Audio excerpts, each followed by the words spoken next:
নাপা নাপা হচ্ছে নাগরিক party, NCP.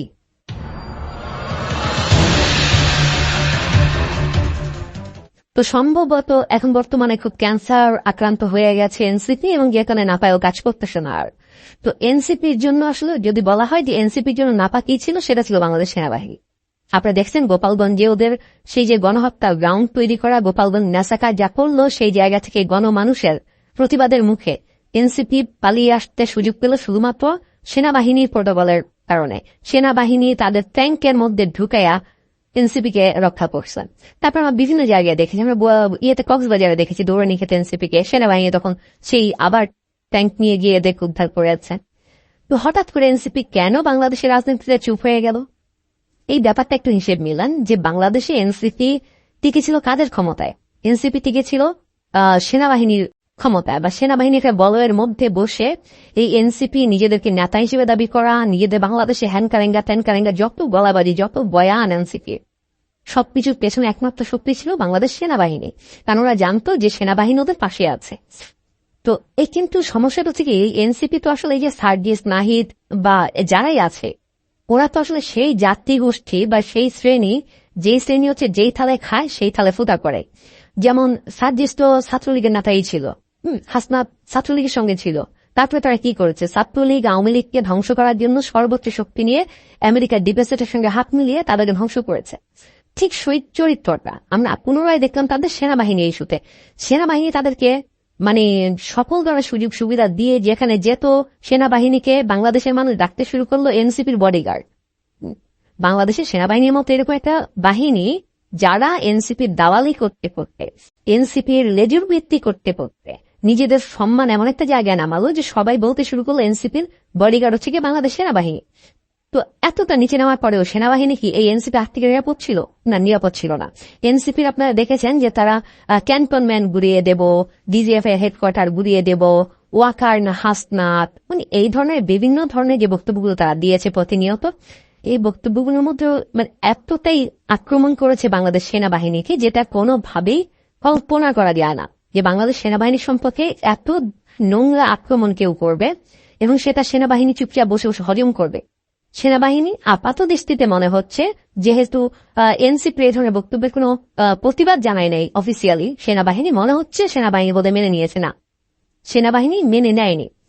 গত 2 দিন আগে আপনারা দেখেছেন যে সেনাবাহিনী 2জন সাবেক কর্মকর্তা যারা হচ্ছে এনসিপির কমিটিতে ছিল, নেতৃত্বে ছিল, 2জন পদত্যাগ করেছে, এবং সেই পদত্যাগে তারা স্পষ্টভাবে বলেছে যে এনসিপি সেনাবাহিনীকে নিয়ে যে এই ধরনের কুরুচিপূর্ণ মন্তব্যগুলো করতেছে, এগুলো আর গ্রহণ করা সম্ভব না। তো এই এনসিপি জানে যে এনসিপির সঙ্গে হাত মিলিয়ে মানে এই সেনাবাহিনী মূলত শেখ হাসিনা সরকারকে উৎখাত করেছে। তো যখন একটা বেইমান আরেকটা বেইমানকে চেনে, তখন এই বেইমান না অপর বেইমানের সম্পর্কে সবসময় একটা সন্দেহর কাজ করে, যে আচ্ছা ও আমার সঙ্গে অমুকের সঙ্গে বেইমানি করছে, আমার সাথে জোট বেঁধা, কালকে আবার যদি আরেকজনের সাথে জোট বেঁধে আমার সঙ্গে বেইমানি করে। মূলত এই আতঙ্ক থেকে এনসিপি এত রাজকীয় ও মানে সিকিউরিটি পাওয়ার পরেও, রাজকীয় সমর্থন পাওয়ার পরেও এনসিপি সেনাবাহিনীর বিরুদ্ধে কথা বলতে শুরু করেছে। হাসনা আপনা সার্জিস, মানে হাসনা আপনা ওয়াকার। তো ভাবেন কোথায় ওয়াকার এবং কোথায় হচ্ছে রাস্তাক্তকাই হাসনা, 2জনকে এক করে স্লোগান দেওয়া হয়। তো এই জায়গাগুলো তো সেনাবাহিনী বলে নাই। সেনাবাহিনীর ভেতর তো ন্যূনতম কিছু অন্তত সদস্য আছে যে আত্মসম্মান বোধ আছে।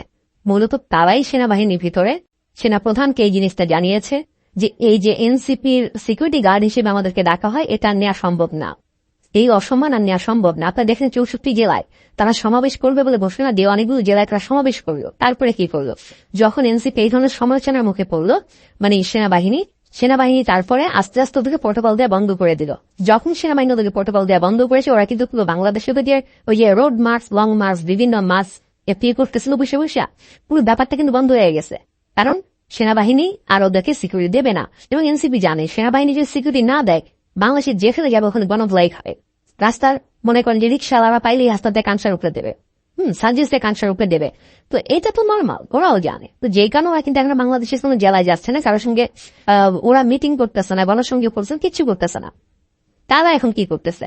তারা এখন মাসের মধ্যে যদি 5 বার করে হচ্ছে আমেরিকান অ্যাম্বাসেডরের সঙ্গে মিটিং, তাহলে 7 বার করে পাকিস্তান অ্যাম্বাসেডরের সঙ্গে মিটিং, তারপরে তারা চায়নাতে দৌড়াচ্ছে চায়নার সমর্থন পাওয়ার জন্য, জাপানে দৌড়াচ্ছে জাপানের সমর্থন পাওয়ার জন্য, নেপালে দৌড়াচ্ছে নেপালের সমর্থন পাওয়ার জন্য। মানে মোট কথা তারা এখন বহির্বিশ্বকে আমেরিকার সমর্থন নিয়ে পাকিস্তান, আমেরিকা এবং পাকিস্তান তো এনসিপির পক্ষে, এই দুইটার সমর্থন নিয়ে মূলত তারা চেষ্টা করতেছে যে কিভাবে ক্ষমতায় টিকে থাকা যায় সেই লড়াইটা করবার চেষ্টা করছে।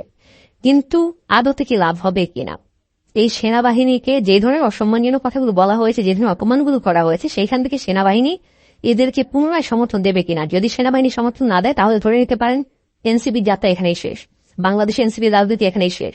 এবং ডাকসু এবং জাকসু নির্বাচনের মাধ্যমে এনসিপি আরো বুঝে গেছে যে ছাত্রছাত্রীদের মধ্যে যেই বৈষম্যবিরোধী আন্দোলন হলো, যেই হচ্ছে গিয়ে এনসিপি তৈরি হলো, সেই ছাত্রদের মধ্যে এদের কোনো ভোট নাই, কোনো সমর্থন নাই তাদের।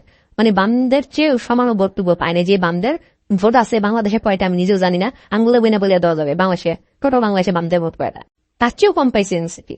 অর্থাৎ এনসিপি বুঝে গেছে যে বাংলাদেশের গণমানুষ বলেন, সেনাবাহিনী বলেন, কেউ তাদের পাশে নাই।